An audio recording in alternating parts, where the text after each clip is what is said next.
It arrived while I was assisting a customer at my shop. I'm leaving you. Moving to Miami with my 20-year-old girlfriend. The joint account? Already cleaned out. Ha ha ha ha. Not a single shake went through my hands as I read it. My voice didn't skip. A beat when Mrs. Peterson asked me if the scarf would go with her coat. The only break in my composure was a small contraction of my eyelids. My 12-year husband had just blown up our marriage with a text message. As Mrs. Peterson departed, her shopping carefully wrapped in silver paper, I sat down to type a quick response. Good luck. I am Claire. I am 38. And today my husband Mark believed he had shattered me. He must have pictured me breaking down in sobs, holding my phone as tightly as a mourner at a funeral. But I simply turned the key to secure my boutique. The reality was, I had witnessed this. Tempest brewing for months. The late nights at work that didn't coincide with his paycheck stubs. The late fascination with passwords. The new athletic wear, the cologne, the frantic effort to hold on to youth. 3 months prior, I'd discovered a receipt for an intimate dinner for two. On a night he claimed he was up to his eyeballs in paperwork. That same night, I opened a new bank account. Silently, methodically, I started transferring my savings, brick by brick, into safety. When he went on to offer that we combine accounts for convenience, I smiled innocently and assented. Our joint account was nothing short of a front. 2 months of placements to keep him in the dark.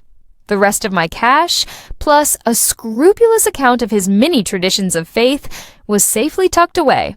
My phone rang again. Don't go begging. Melissa and I are departing tomorrow. I'll have my belongings shipped out later. Melissa, the receptionist.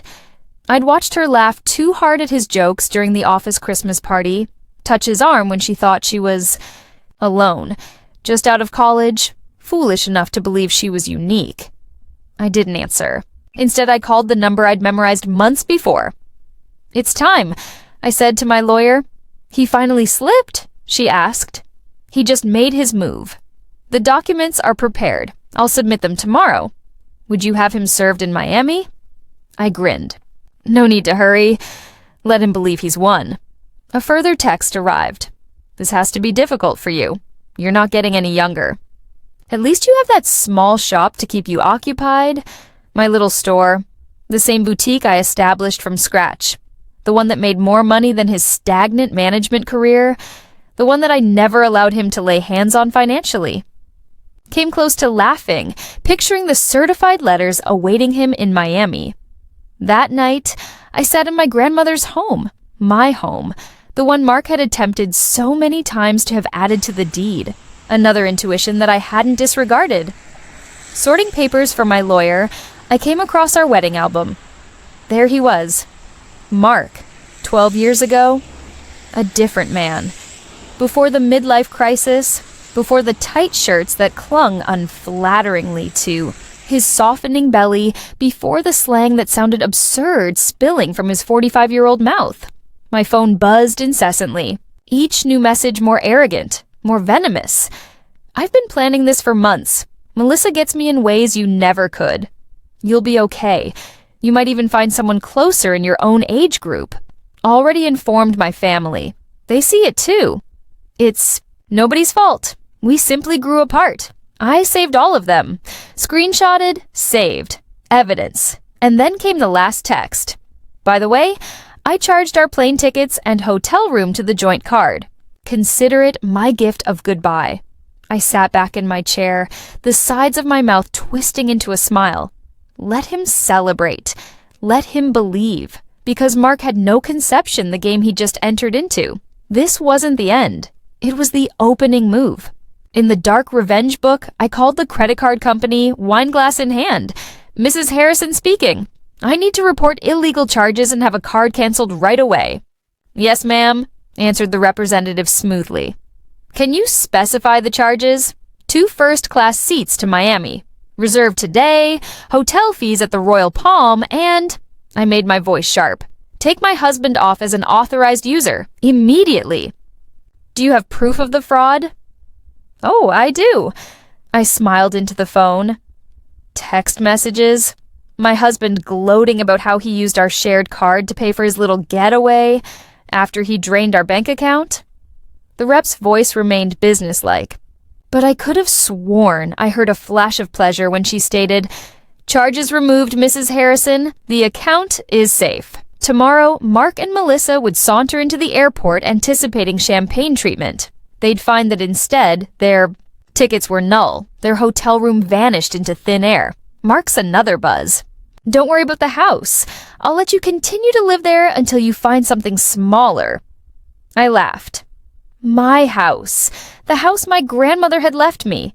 He had no right, not even a fraction. His self-importance was so inflated he'd believed. He owned what he'd taken on loan. And another message, "I know the shop is dear to you. We can reach an agreement on a fair payment for your portion." My half? He actually thought my boutique, the business I'd built alone while he sneered at my hobby, was something he could slice in two like a pie. I poured the good wine I'd been saving for a special occasion. Tonight qualified. Tomorrow, Mark would learn just how merciless property law could be. The next morning, my phone exploded with fury. "What the bloody hell did you do with our credit card? The airline won't cash the tickets? The hotel canceled the lot? Tell me, Claire." I hung up the phone and stuffed it into my bag. Friday was peak day, and we'd just received a shipment of designer handbags. Life doesn't halt because your husband elopes with a receptionist who's half his age. Around lunchtime, the phone rang. Again, this time his mother. I answered and put her on speaker while I arranged a window display. "Hey, Claire, sweetheart," Barbara began, sounding tense. "Mark told us everything, how you've been manipulating, how distant and cold. He says now you're being revengeful, ruining his trip plans." "Did he also explain to you," I said nonchalantly, smoothing a silk scarf, "about dipping our shared account, or charging 2 first-class trips to Miami on our credit card with his girlfriend?" Silence. "Well," he said, "you had no choice, that you ran him off." "Barbara," I interrupt, "do you want me to forward the messages? The one where he brags about taking our money, or the one where he insults me about my age?" Silence. Then softly, "He did sound heartless." I told him that message was unacceptable. I pitied her. Almost. "Barbara, I have a tremendous amount of respect for you, but my lawyer advised us to have limited communication with Mark and his family during the proceedings." "Proceedings?" she says, shocked. "Already underway," I said, hanging up. By nightfall, rumor chased rumor like scented smoke on the breeze through Mark's household. His sister Amanda made sure to share the word. Mark and Melissa weren't relaxing at the beach, sipping margaritas. They were in a sleazy budget motel near the airport, their Miami fantasy already going sour. I smiled as I closed my boutique. Let them twist. The game was only just beginning. Mark's grand escape was unraveling fast. He tried using his personal credit cards, but those had been maxed out months ago. Another red flag I'd quietly filed away. My lawyer called with an update. "The emergency hearing is set for Monday," she said. "Given his admission of draining the joint account and the credit card fraud, we're in a strong position to freeze everything he's got left." "Has he been served yet?" I asked. "Not yet, but the papers will catch up with him at his new motel address." His girlfriend's social media is a goldmine, by the way. She's sharing their adventure with the whole world, with some very colorful comments on your behalf. I smiled, thinking of my own arsenal, a year's worth of bills, printouts, wake-up-in-the-middle-of-the-night calls. Mark had been so busy with his wee little fantasy holiday that he didn't even think I'd been watching, waiting, scheming. Another text. "You think you're so clever?" I downloaded all the boutique's financial reports. "Half of that business is mine." I forwarded it straight to my lawyer. Another nail in the coffin? Let him choke on the truth. Separate properties aren't so easily taken. Sometimes the best revenge is not fury or flames. It's just being prepared. Monday. The hearing. Mark sauntered in looking his best. Tight designer. Jeans that stretched across his middle-aged hips, a blazer that screamed midlife crisis. Melissa hovered in the hallway outside the courtroom, her youth manufactured and jarring in the harsh fluorescent courthouse lights. Behind the door, my lawyer laid out the evidence as a surgeon would strip the flesh from a cadaver. Mark's triumphal messages regarding emptying out the account, screenshots of his credit card frauds, restaurant receipts for his midnight work lunches, each piece collected with surgeon's deliberation. "Your Honor," Mark's frazzled attorney stammered. "My client admits to rash actions, but Mrs. Harrison has been vindictive, manipulative, calculating," my lawyer repeated smoothly. "You mean prudent. My client preserved her separate property and documented her husband's egregious behavior. That's not vindictive. That's prudent business." The judge shuffled through the file. The deed to my grandmother's house, the articles of incorporation for the boutique, the meticulous segregation of my funds from his. Finally, the judge's eyebrow arched. "Mr. Harrison, you admitted via text to willfully draining a joint account and charging a vacation with your girlfriend onto joint credit cards. Do you dispute it?" Mark squirmed in his seat. "I was making a fresh start." The judge's eyebrow went higher. "Through financial fraud?" Mark's lawyer tried again. "The business grew up during the marriage, Your Honor. My client is owed—" "The business was established before the marriage," my lawyer cut in sharply, "and Mrs. Harrison maintained strict financial separation throughout. Every investment, every profit, meticulously documented." I watched Mark's expression crack. Reality was finally catching up. He thought he could drain the accounts, run off with his new toy, and casually claim half of what I'd built. He had laughed at my careful bookkeeping, called it obsessive. Now, it was saving me and killing him. The judge's words cut across the hush. "There is sufficient proof of financial misconduct. All jointly held properties are placed under freeze, subject to termination of this marriage." Mark's face blanched.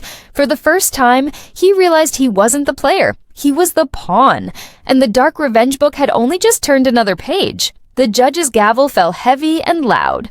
"Mr. Harrison shall restore all monies taken from the account belonging to both spouses within 48 hours. "But that money's gone," Mark blurted. We spent it on—" "Then I suggest you come up with a way to replace it." The judge cut him off icily. "And let me make one thing clear. This court has very little regard for using joint credit cards to fund extramarital escapades with a lover."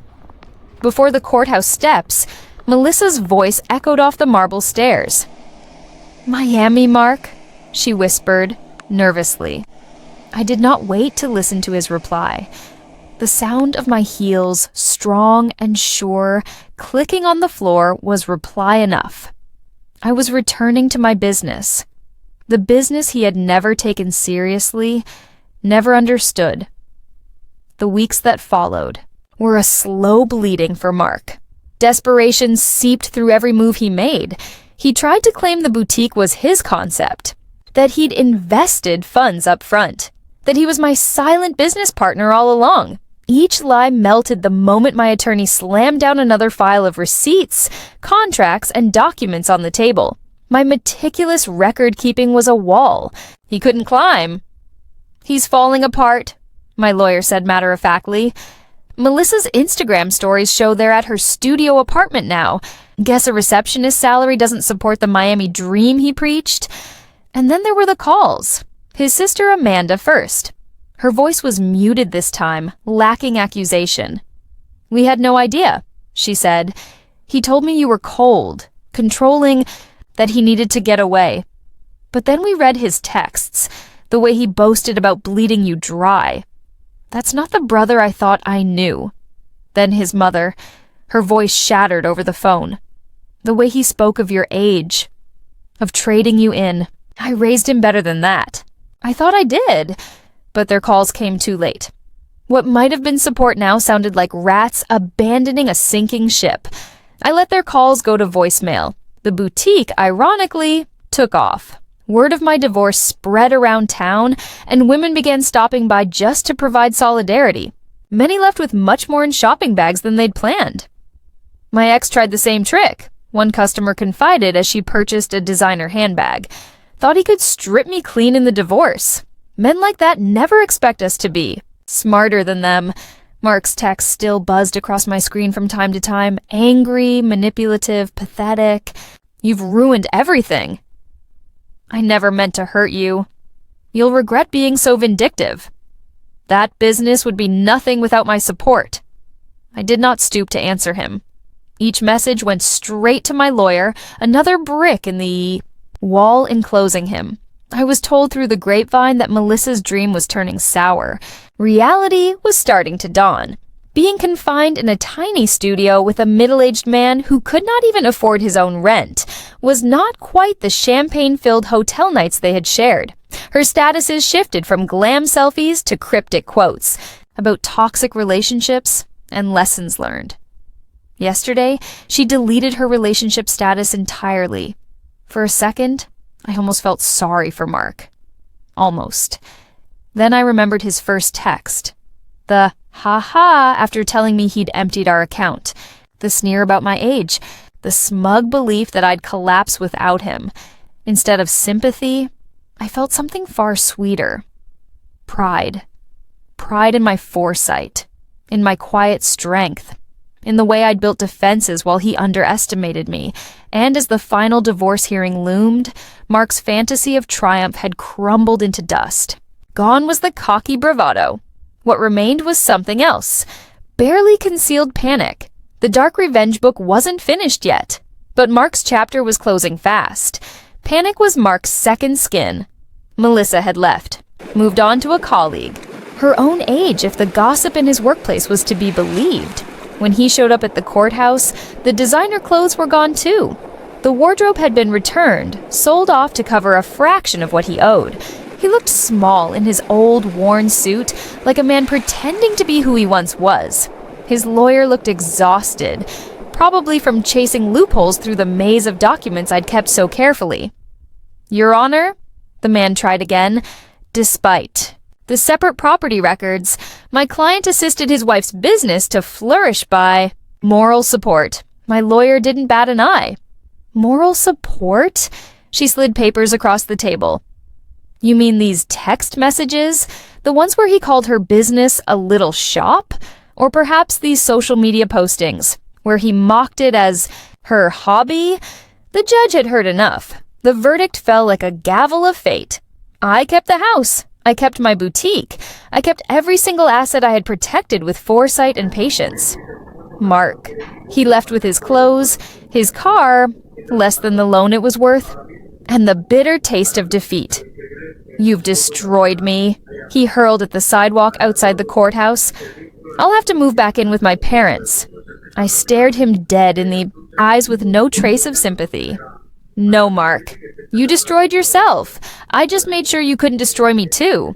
His mother waited in the parking lot, keys in her hand, to take him home to his boyhood bed at 45. The poetry of the moment approached the ironic. The man who taunted me for being old was humbled to live again as a child. You did this all along, he sneered, seeking someone to blame. You knew this would be the result. No, I told him, my voice firm. I just listened, and unlike you, I recognized the importance of keeping proper records. His mother intervened, patience exhausted. That's it, Mark. You've made a fool of yourself once and for all. As she pulled him away, I could hear her launch into a scolding. Seriously, what were you thinking? A 20-year-old? Siphoning bank accounts? Those terrible texts. I watched them go into the lot and felt only relief. Mark had thought his bitter goodbye message was my demise. It was actually the push that set my carefully crafted plan in motion. My phone vibrated, not with Mark's sorry text this time, but with order alerts from my boutique's online store. New orders, new customers, life going on, just where I had hoped it would continue. 6 months later. The store expanded. 2 thriving stores, 3 new employees, and an online store gaining traction nationwide. The little shop that Mark was so scornful of was now a brand. Meanwhile, word of Mark's decline came back to me in dribs and drabs like fragments on the breeze. His attempts at dating were unsuccessful. Women his age were not going for a man who was living with his parents. Young women knew the rumors already. Melissa even showed his cringeworthy messages on screenshots, warning others. His job, too, had blown up. HR had launched an investigation into his inappropriate relationship with a junior staff member. The dressing down was permanent. The promotion he once bragged about, awarded to someone else while he walked away with nothing. Mark tried to spin it as age discrimination, but everyone knew what really transpired. It was not his age that killed him. It was his hubris, and that is how his story ended. While mine was on the verge of starting, the dark revenge book had closed on Mark Harrison, and I was signing for it. Amanda's surprise visit to my boutique said more than her words ever could. "I know we didn't stand up for you at first," she admitted softly, running her fingers over a silk scarf. "He was such a fine victim. But after all of it, the way he acted afterwards, I'm ashamed we ever listened to him." Her presence in my store was a testament to how completely Mark had cut off even members of his own family. My lawyer, however, apprised me of Mark's desperate pleas. Each of his pleas was denied. Each attempt at reclaiming something from the settlement collapsed under the immense burden of his own words. Even tried to clarify that his joke about draining the account was a joke. She laughed during one of the updates. The judge asked if haha would diminish the crime of stealing. The boutique's success received accolades I hadn't envisioned. Local business magazines featured my story, not as jilted bride, but as savvy businesswoman who had held firm on what was hers. Young women came up to me and asked how I succeeded in separating corporate and personal books. The best defense is a good offense, I advised one hopeful girl who looked like Melissa. And never second-guess yourself, Mark's mother called from time to time, most often after he had come up with some new method of ruining himself. Online gaming. A pyramid scheme, yet another shortcut attempt that failed. "I have no idea where. We lost him," she sighed once. "We promised to help him, if only he'd take responsibility. But he's still accusing everyone else. You, Melissa, his business, even the judge." I stood patiently, but at arm's length. Their family drama was not my issue to fix. By now, my own life was full of plans. A third boutique store, entry into luxury, accessories, and more expansion than I ever could have imagined. On the office wall was one reminder of Mark, a framed screenshot of his final message before I blocked his number. "Have fun with your little shop. At least it'll keep you busy in your old age." Underneath it was my latest business award. Proof that sometimes the best revenge isn't destruction, it's triumph. A year after the divorce, I threw open the doors of my third boutique. Click, click, click. Journalists questioned me on expansion, planning, the future. The story they wanted. To be told no longer revolved around a collapsed marriage. It revolved around a woman who had built her own empire. That's where I saw her. Melissa. She was standing at the edge of the crowd, clutching her purse like a shield. She looked younger than ever. Or at least I felt that much harder. "I'm sorry," she whispered as she moved closer. "I thought when he told me all these things about you, that you were cold, domineering, that you discouraged his ambitions. But then," she paused, her eyes snapping with anger, "I watched him try the same game on me. When it all collapsed, the facade dropped. I continued working, stacking a display of handbags, giving her time to talk. I was wrong about you," Melissa sighed.